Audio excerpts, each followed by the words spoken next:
എന്തിനാ പെണ്ണുങ്ങളെ കുറ്റം പറയേണ്ടത്? അവനവൻ ഇരിക്കേണ്ട സ്ഥലത്ത് അവനവൻ ഇരുന്നില്ലെങ്കിൽ ഒരു പഴഞ്ചൊല്ലുണ്ട്, അള്ളാഹു ഈമാൻ നൽകുമാറാകട്ടെ.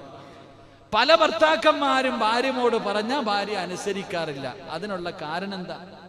നമ്മുടെ നാടൻ ഭാഷയിൽ പറഞ്ഞാൽ പറയും, അവനവൻ ഇരിക്കേണ്ട സ്ഥലത്ത് അവനവൻ ഇരുന്നില്ലെങ്കിൽ അവിടെ വേറൊരുത്തൻ കയറിയിരിക്കും. അതെന്താന്ന് ഞാൻ പള്ളിക്കകത്ത് വെച്ച് പറയുന്നില്ല. അള്ളാഹു ഈമാൻ തരുമാറാകട്ടെ. പറഞ്ഞ മനസ്സിലായോ? എന്താ മനസ്സിലായി?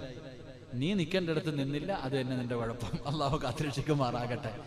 എടാ, നമ്മൾ പറഞ്ഞാൽ ഭാര്യ അനുസരിക്കണമെങ്കിൽ നീ ആദ്യം പറയാൻ അർഹതയുള്ള ഒരു ഭർത്താവാകണം. പെണ്ണും പിള്ളയ്ക്ക് ചെലവിന് കൊടുക്കാത്തവനാ വീട്ടിൽ പോയിട്ട് വഴുതു പറയണേ. കള്ളും കുടിച്ച് അടക്കുന്നവനാ വീട്ടിൽ പോയിട്ട് പെണ്ണും പിള്ളയെടുത്ത് തസ്കരിക്കാൻ പറയുന്നു. അല്ല, നിനക്ക് പറയാനുള്ള അർഹത ഉണ്ടാകണം. നിന്റെ ഭാര്യ അവള് മാതൃകയാക്കേണ്ടത് നിന്നെയാ, നാട്ടുകാരെയല്ല, ഉസ്താദന്മാരുടെ വയലല്ല.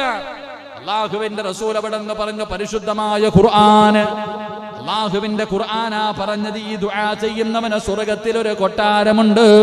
റബ്ബനാ ഹബ് ലനാ മിൻ അസ്വാജിനാ വദുർരിയാതിനാ ഖുർറത അയുനിൻ വജഅൽനാ ലിൽമുത്തഖീന ഇമാമാ.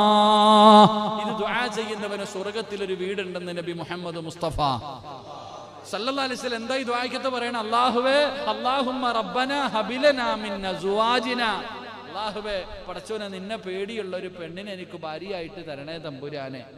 അല്ലാഹുവേ, കണ്ണിന് കുളിർമയുള്ള മക്കളെയും എനിക്ക് തരണേ തമ്പുരാനെ. ലിൽ മുത്തഖീന ഇമാമ, പെണ്ണും പിള്ളയ്ക്കും മക്കൾക്കും മാതൃകയാകുന്ന ഒരു ഭർത്താവാക്കി എന്നെ മാറ്റണേ അല്ലാ. അല്ലാഹു ഈമാൻ തരുമാറാകട്ടെ. നമ്മുടെ പെണ്ണും പിള്ളയ്ക്ക് മാതൃകയാകുന്ന ഒരു ഭർത്താവാണോ നമ്മൾ നമ്മുടെ ഭാര്യയ്ക്ക് മാതൃകയാകുന്ന ഒരു ഭർത്താവാണോ? ഇരിക്കുന്ന ഏതെങ്കിലും ഒരു ഭർത്താവ് ഭാര്യയോട് കൽപ്പന നടത്തിയ